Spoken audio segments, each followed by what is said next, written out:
Patricia Ann Landon Regali, Chief Little Flower, coming at you from the privacy, the safety, and the beloved sanctuary of my first cousin Lori and her gorgeous hospitality state here in North Carolina. At the time of this recording, it is Wednesday, April 3rd, 2024. So, how's it shaking, everybody? Are we hanging in there? Are we standing the course? Are we hitting reset, getting back on track with life, and staying the course? Because it matters. Yeah, it's like, in this day and age, I didn't know what the age of Aquarius was really all about. I remember hearing the song back in Houston as a child. My mommy used to listen to the radio station 103 KQUE, where they played the oldies but goodies. And on Sundays, we'd usually go grocery shopping or go out to dinner, usually at a Chinese restaurant.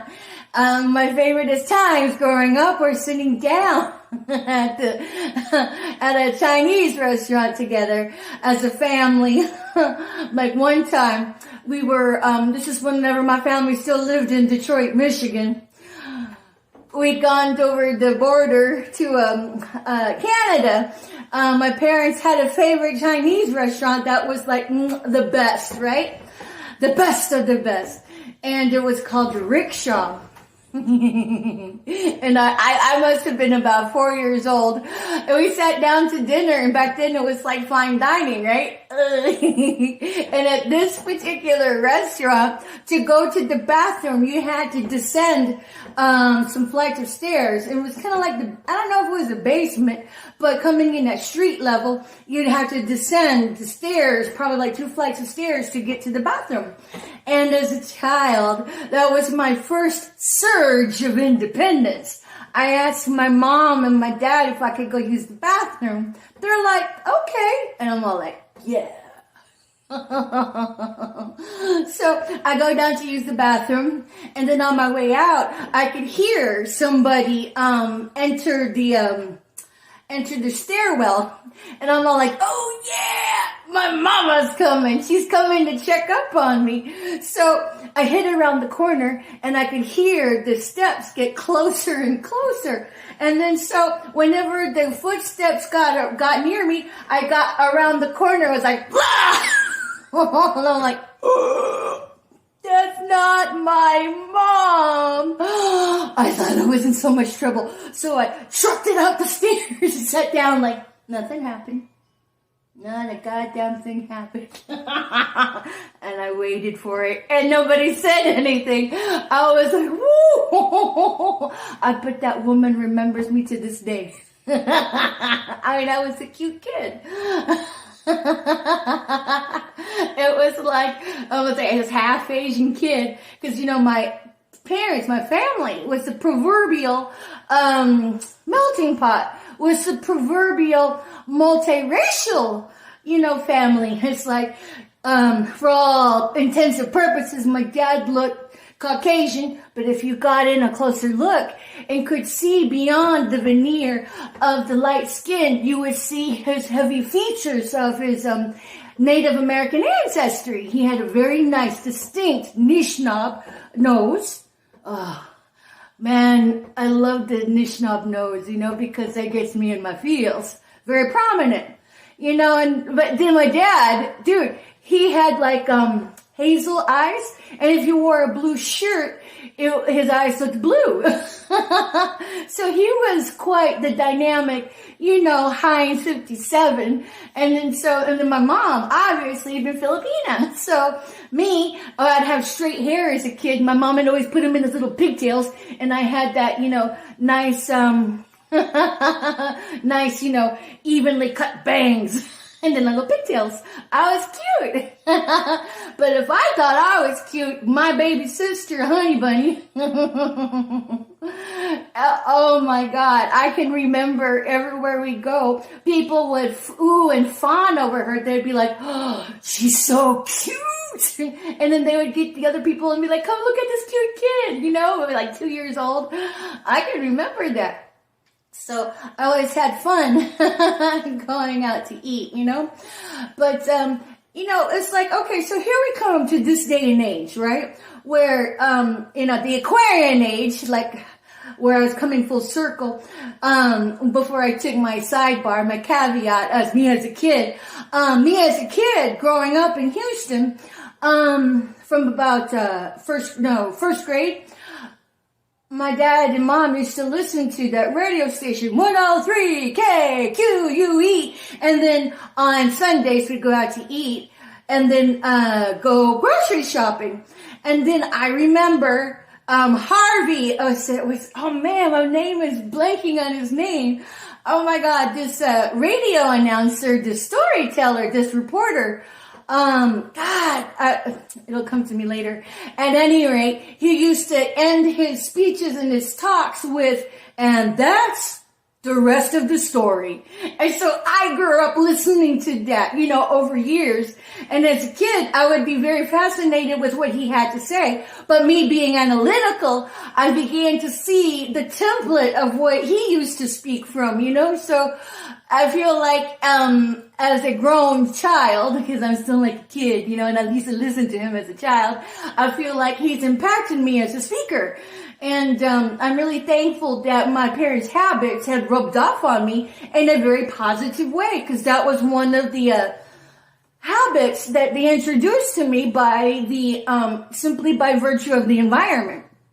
And then so, but now that we come to this day and age, oh yeah, because back then I used to hear the song, The Age of Aquarius. I didn't know what that was about. And then, fast forward to all of this time, I picked up some of it from the medical physical section of bookstores because I'm a kind of a paranormal girl. I always loved anything that I can find in the occult section, or which is generally just hidden knowledge, because the metaphysical section used to be called occult way back in the day. I would ballpark it about 1986. And then so because, whenever we had allowance, and my dad and mom used to take us to the bookstore, be like, okay, you have some allowance? Here, let's go shopping. Because my dad was always had his nose in the book. I'd catch him reading the encyclopedia for reals, in his downtime, or an almanac. So I'm very much like my dad in that respect. And very much like my mom in her creative respects too, because she loved sewing, she loved to do dressmaking. And me, I am an amateur seamstress. And it's like you can take a 2-dimensional piece of fabric and then breathe 3D life into it. That was my artistry, even though I can't draw. And then so now we step into this day and age of the Aquarian age, because yes, we have stepped into the Aquarian age. When did it happen? I really couldn't tell you, although we're officially into it. And so, but from what I'm still learning, and I had to do my own research, is that basically, in a nutshell, the Earth, Gaia, it's like whenever people go from 3D into the 5D, such as shed their meat suits whenever the avatar passes on, and then we ascend to the 5D, and depending on how we lived our life, but depending on where we plugged our avatar into our last final days, that's exactly the dimensions that you get spit out in whenever your body, your soul disengages from the meat suit. So that's why, whenever people that be thumping them Bibles, or people just, the soothsayers like me, my mama used to tell me, you have to be ready. You have to be ready, because when the good Lord comes to take you, you better be ready. And I'll be like, okay.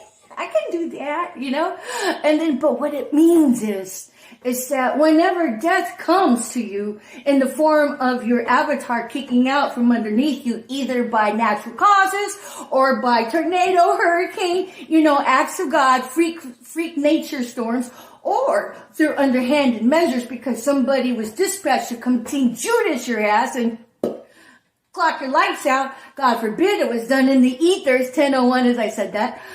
Because there are spiritual assassins. I allege that Jeff Reed was one of those spiritual assassins that was come to assassinate me and my dumb ass, right? But I can speak on that another time.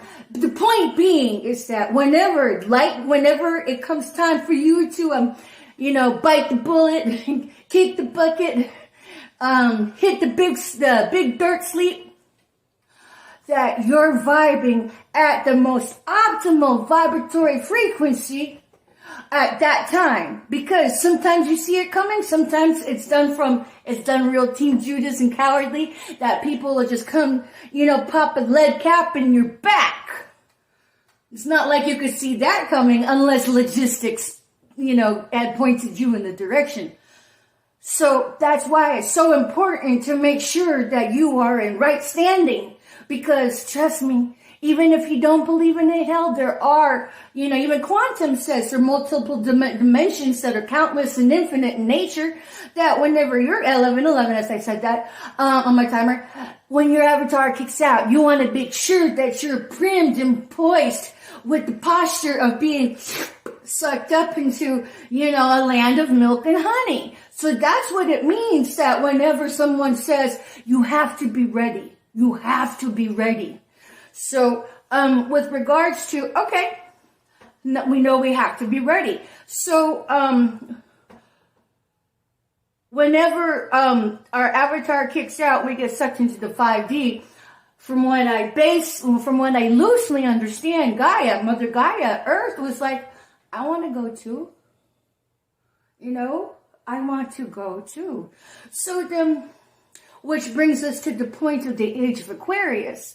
Now, what I'm learning is that Earth is shifting from the polarity of the 3D dimension into Earth being in the 5D dimension. Whoa, think about that for a minute. I'm still processing that. So, what you're going to see out in the world over here is that this is the karmic day of retribution. For the better or for the worse. So not only do you have to be ready in the sense that these are the biblical times of prophecy, people. And there have been energies, disincarnate energies throughout the galaxy that wanted a spot here on Earth for that. It would be like the big box office hit coming, and you want to be positioned to get your shot of playing a role in that.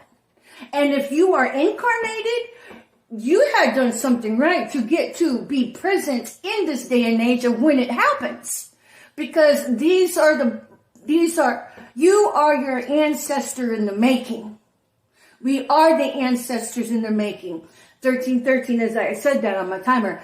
And then so, what that means for each of us, well, we are coming to the biblical prophecy of, Satan, Lucifer, et al., whoever, low-vibing entities, low-vibing demonic infestations, they know they are doomed for the lake of fire. So they're doing their big shakedown to tempt everybody, to draw in everybody, because they really hate humans.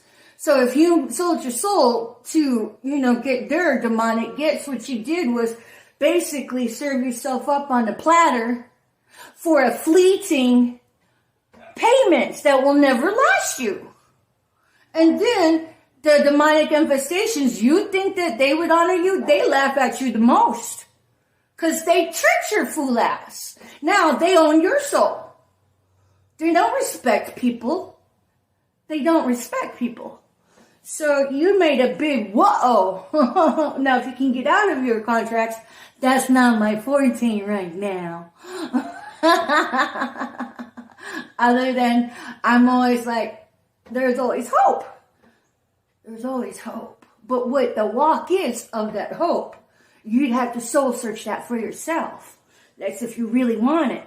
But nonetheless, as our world goes in from the 3D into the 5D, this is biblical times of biblical proportions where we are the ancestors in the making, honey. What you do or don't do is going to be immortalized between here, eternity, infinity, and kingdom come.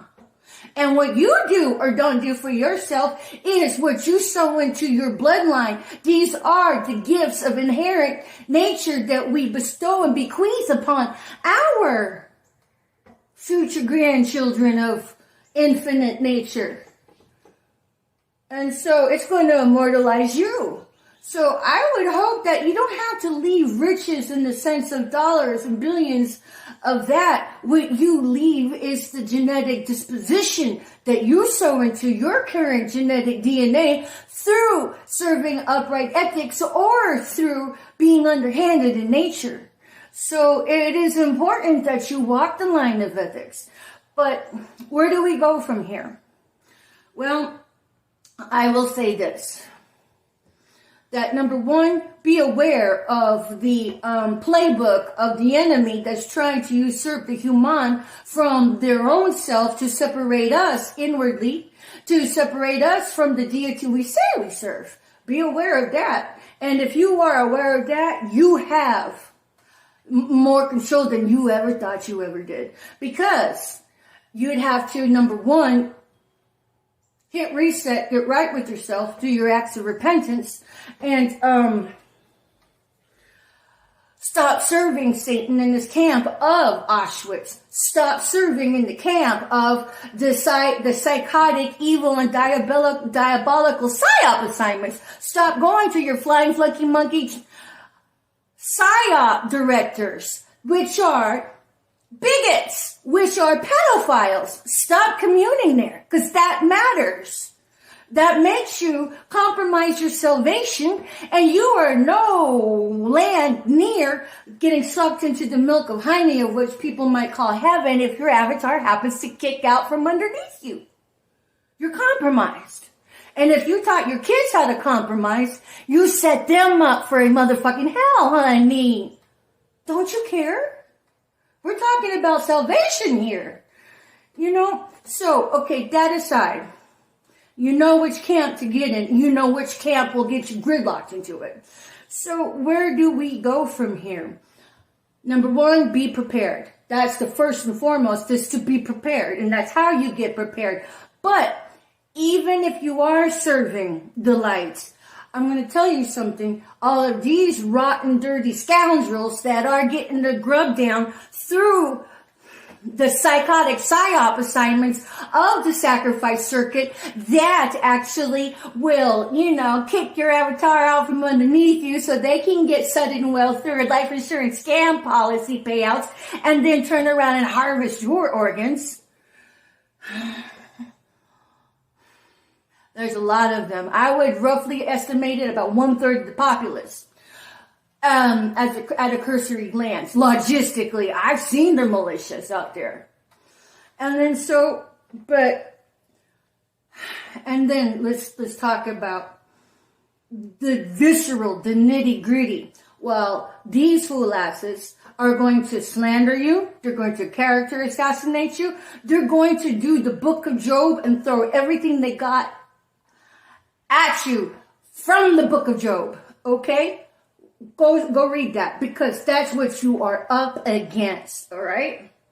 And then if you are part of the slandering circuit, if you're part of the Team Judas that go fellatio Satan and all of his minions to get your PSYOP assignment so you can get your grub down with your blood coin, either way, especially if you want to get right with yourself, you're still going to have to eat your karma brick for brick of what you threw at somebody. But just because you end up in that camp doesn't mean you cannot rise from it. It means you still have to atone for your karma and then be willing to learn from it. Be willing to learn from it.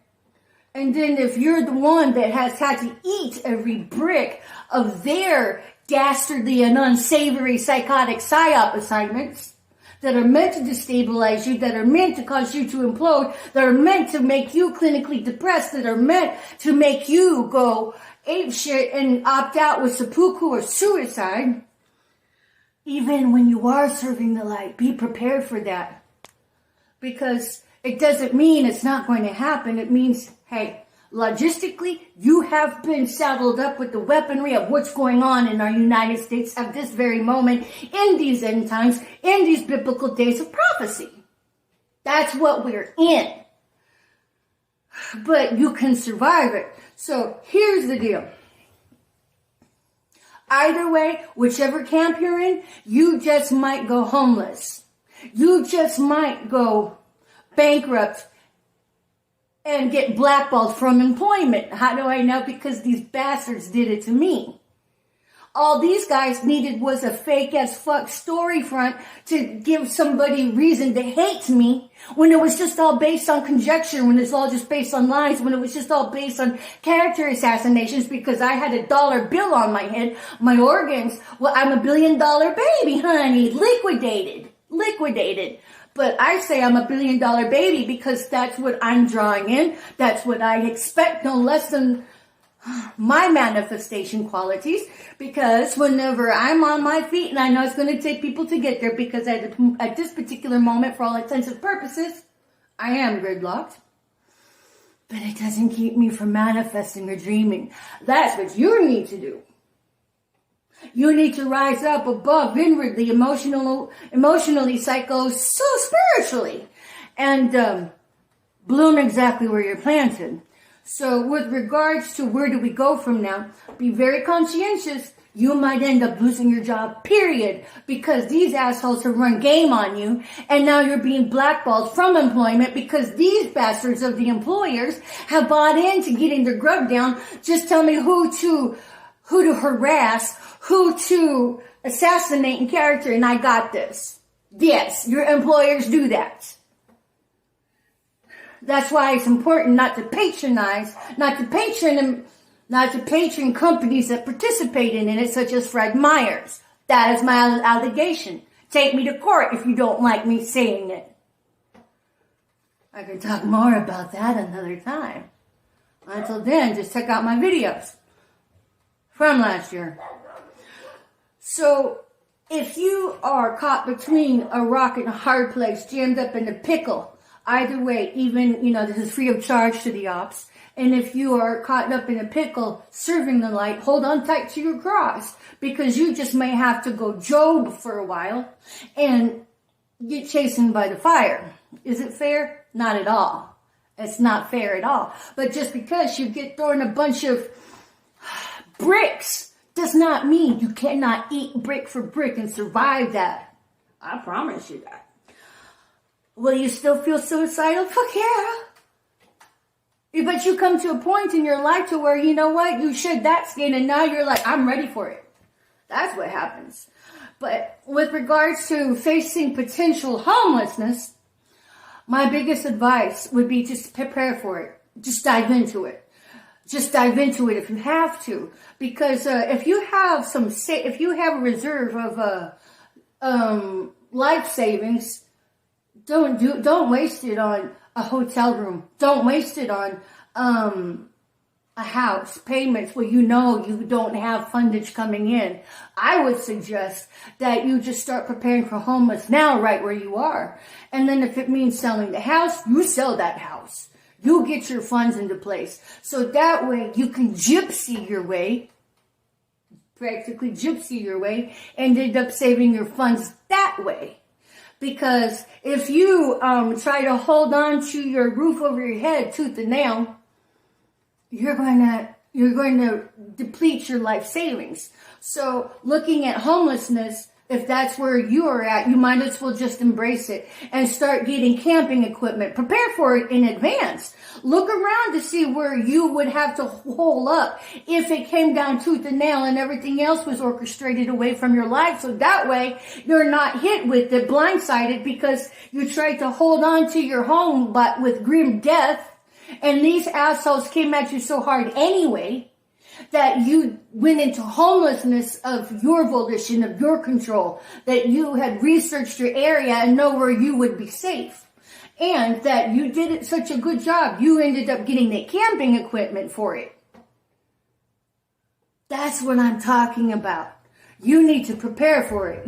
Prepare for your salvation as, living ethically, that whenever you do pass in the spirit, that if you have a car kicked out underneath you from some other Team Judas, that you're going to get sucked into the land of milk and honey versus getting sucked into the lowest vibratory frequency dimension throughout the cosmos.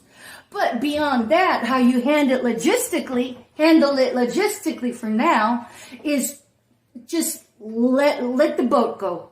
Hopefully not the RV. Let the house over your head go. Make sure that your car is in tip-top running condition and that you own that outright. If you had to let go all of that and just have a car that you own outright, you're ahead of the game. And make sure you maintain that. And then start gathering your camping stuff now and what it is you can possibly do to sell along the way to keep you afloat as far as being a vendor. That's my biggest advice. Because that's the last thing you want to do. So a lot of us will fight tooth and nail, try to hang on to our living circumstance like grim death, but then watch it slip away little by little from you because you have been the target of somebody else's harassment and been the target of somebody else's smear campaign. Then you have these pussy ass employers that would rather get the grub down rather than be the ethical employer and stand against that wave of tyranny.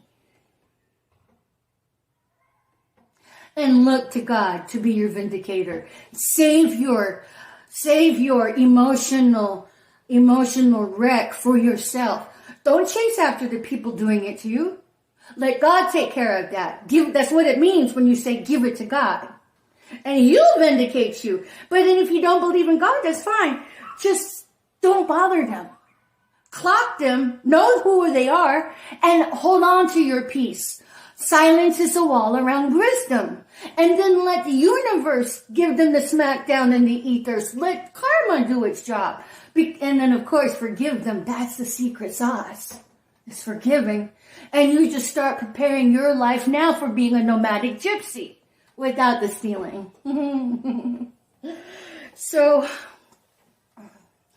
I wish I could have done that because I had all of my my equipment to start to go into business for myself as a DJ. So I was trying to learn that. And then I had other ideas incorporated into it, but ended up pawning it all. Then these assholes destroyed my car. They destroyed my steering capacity of my truck, but what they were really trying to do was get me to get into a motor vehicle collision, but God nestled me, and I'm a walkie-talkie survivor. So, but basically, this is where we go from. When you bring up the question, where do we go from here? This is where you go.